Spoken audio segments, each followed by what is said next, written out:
Comment avez-vous découvert l'iconographie et la réalisation de fresques?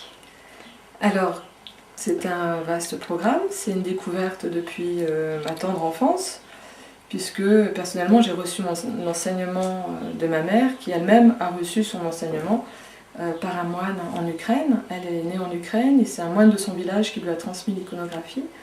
Le travail de l'iconographie est toujours un travail de transmission, donc c'est pas simplement l'apprentissage d'une technique, c'est pas simplement quelque chose d'artistique, c'est avant tout une démarche spirituelle. On ne peut pas dissocier le travail de l'icône et celui de la prière. Et donc, tout au long de l'exécution du travail de l'icône, on prie, c'est-à-dire que chaque coup de pinceau, tout est rythmé suivant la prière du cœur.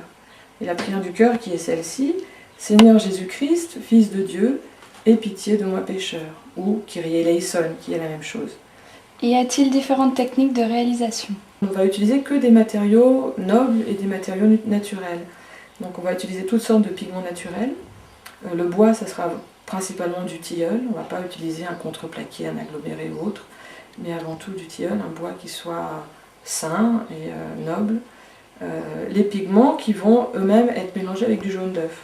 Alors avant, il y a toute une préparation de la planche aussi qui est importante. On pré-encolle la planche, on l'entoile, et ce linge qui est entoilé sur la planche va symboliser le linceul du Christ, sur lequel va se retrouver après l'empreinte du visage de l'icône.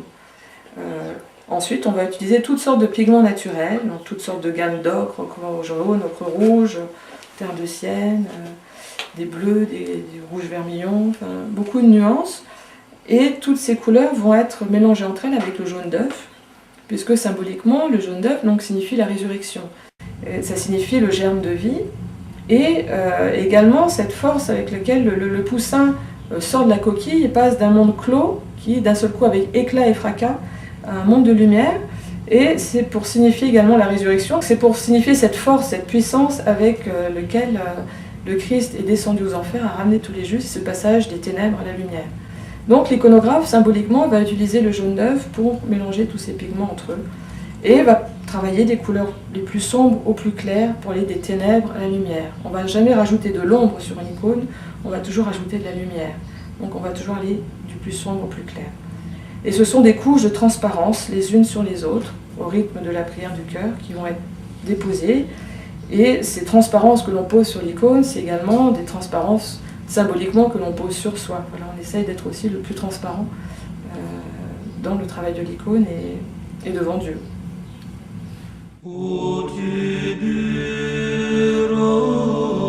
Радуется,